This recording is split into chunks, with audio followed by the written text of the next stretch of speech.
Hey guys, Jack from Car Crew here, and today I'm bringing you an updated deck profile for my UAs. This is for the June 2017 ban list, and seeing as Terratop got put to 1 and lots of stuff happened that actually affected this deck, and a lot of new stuff came out, and this is what I've ended up with after the Terratop being put to 1. So without further ado, let's just jump into it. And I do have to say, since Terratop got put to 1 and I've had to build the deck like this, I'm actually enjoying it a lot more because it's not just the same play over and over and over again. It's not just wash, rinse, repeat.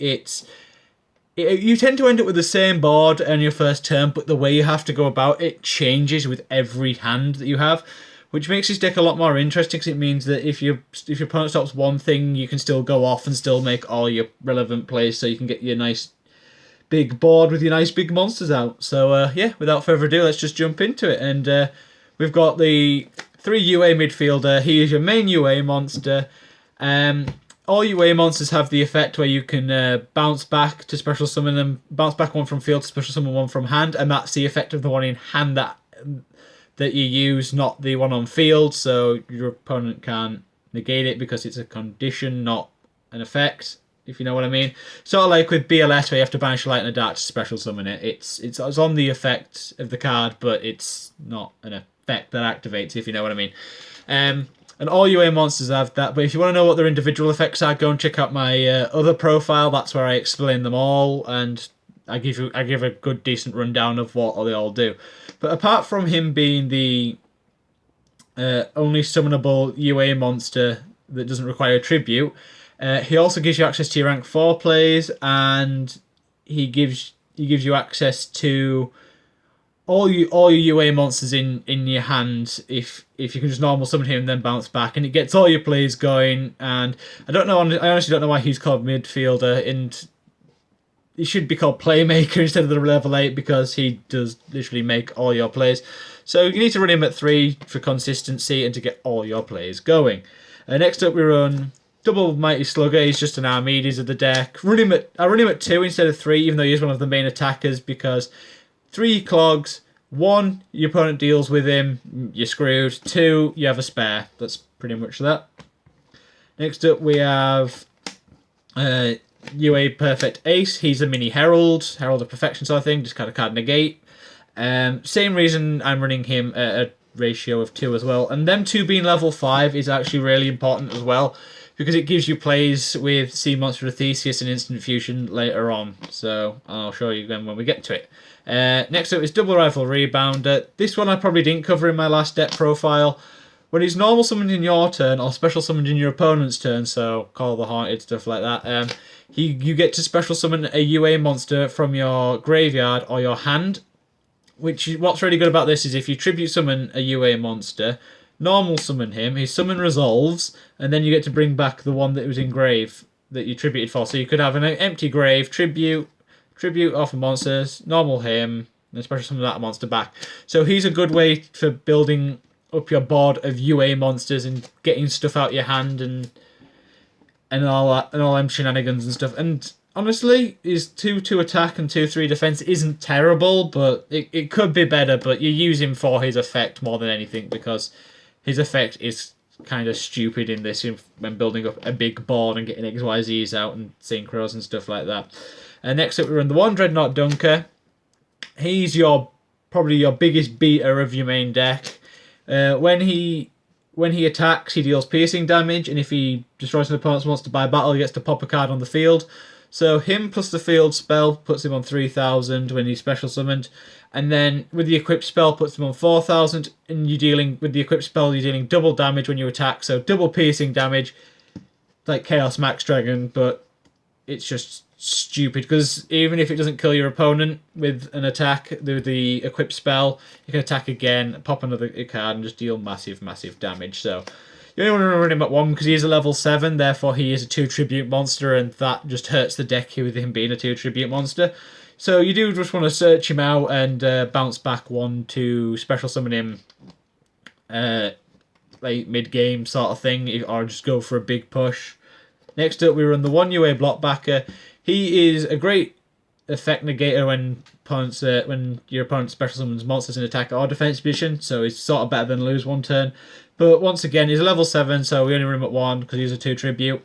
And he has a 2/7 defense, so that helps a hell of a lot, because the only 2 decks that really that can just attack over him are Blue Eyes and True Draco, but I have outs to the True Draco in this, and Blue Eyes isn't really a problem because I can deal with that. I can just sort of deal with their beaters. It's tough, but I can deal with their beaters. Then for the new thing that I run, instead of the Teratop, I run 1 Predaplant Orifice Scorpio, 1 Predaplant Cobra, and then triple Lone Fire Blossom.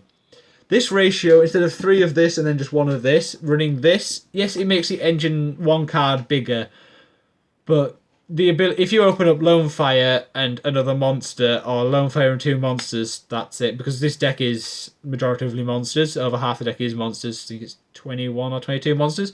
You normal summon this, get tribute it off. Then special summon this, tribute it off. Special summon this, tribute it off. Then special summon this, destroy a monster. Special summon this.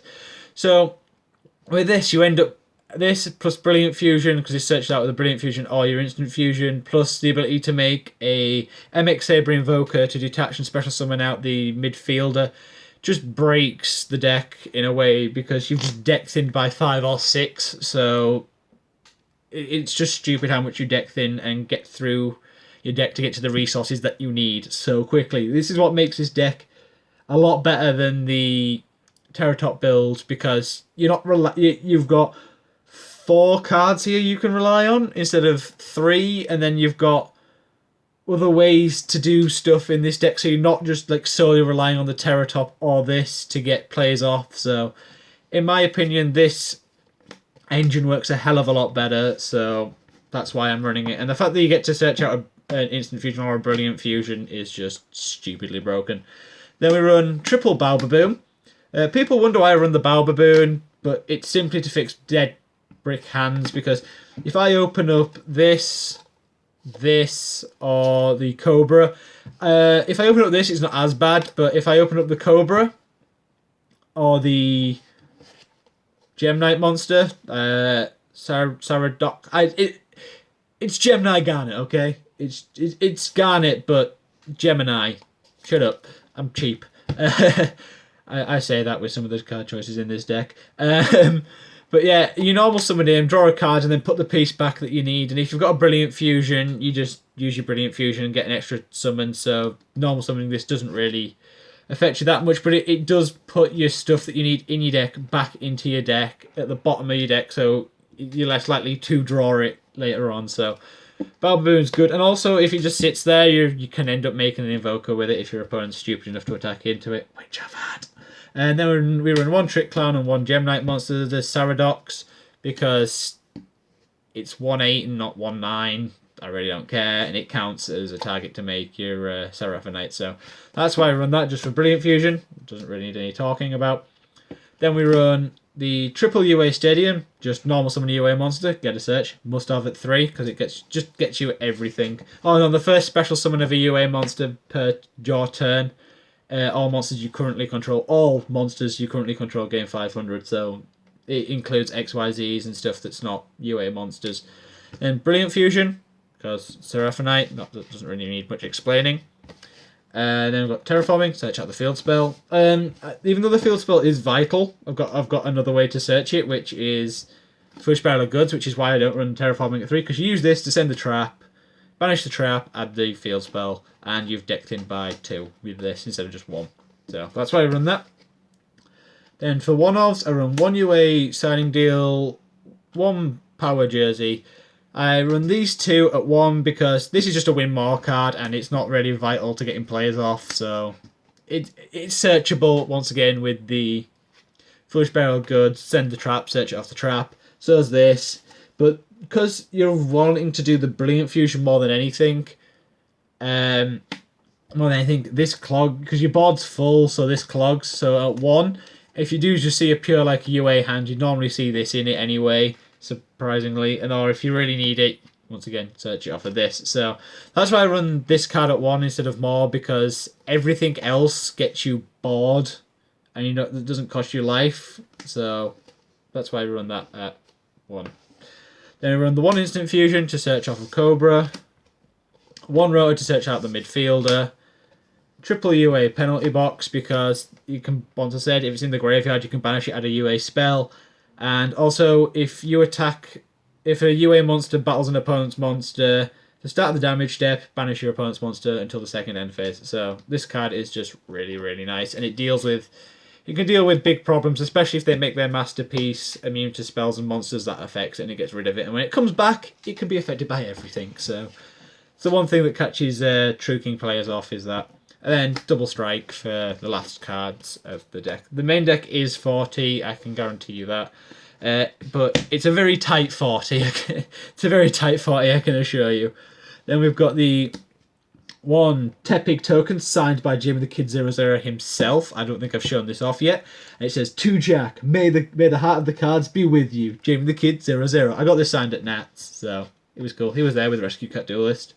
Then we've got 1 Gem Knight Seraphonite, obviously for your Brilliant Fusion, and then 1 Sea Monster of Theseus for our Fusion monsters. And then for XZ monsters, for rank 3, we have MX Saber Invoker. This just gets you out this by detaching 1, which then gets you all your players going. You make that with either 2 Bow Baboon if your opponent's stupid enough to attack into a Bow Baboon, excuse me, or a Cobra and Scorpio. We've got 1 Emerald for recycling stuff. And we've got Zodiac Broad Bull, Zodiac Trident, because this baits out strikes. It baits out anything that would negate a summon, because they expect you then go into like some sort of massive zoo play, but in reality we only run these because popping is good and Trident baits stuff out, so can't really complain with baiting stuff out. And then we've got 1 Utopia and 1 Lightning, because who doesn't like a 5,000 attack monster that your opponent can't do anything when it attacks a monster? It's just stupid. And we've got 1 Volcasaurus because rank 5s are cool, and then this just burns your opponent, which is... this can get you game in the fact that if you need to get over a little monster, but you know they've got back row for if you attack, gets over the stuff like Mirror Forces to deal damage. 1 Durandal because if our opponent searches their entire hand, why not just shuffle it all back? Because it shits and giggles, and also if you have a dead hand. Then for Synchros, we have 1 Ultimate Zulkan. We make this with Sea Monster of Theseus, Seraphonite, Sea Monster of Theseus, and any of their level 5s in here. That's why I was saying before that the level 5s are actually so important, because you make this with it. Then we make 1. Then with this we make Crystal Wing, Beals, Michael, and Black Rose, Moonlight Dragon. This is good when you've got Ace, but on board as well, because then this negates a monster effect, and then Ace can negate a spell and trap card, so you've got all your bases covered. Then also if you've got a strike set as well, you can negate a summon and another monster effect, so you can just stun your opponent, which that's happened 3 or 4 times in games. And then we've got a Beals. This is your out True King, because what they're going to do, they can't attack over it, even with the field spell. You just make Beals gain the extra 250, the extra 250 attack points, and then can't die by card effect, so Masterpiece can't banish to pop. Yeah, so Beals is their pain in the ass. Unless they can kaiju it, they have no out, and not very many True King players, True Draco players are maining the kaijus because stuff. Some people do, some people don't, but from what I've seen, they mainly side them. So this gets you a free win game 1 pretty much. Then we've got 1 Michael because banishing stuff is good, and then we can tribute this off so we're not having to mill. So if need be, we make this, set a card, summon out this, pay 1,000, banish something, do our shenanigans with attacking, and instead of then we come to normal summon, tribute it off, and that way we're not having to mill 4 cards.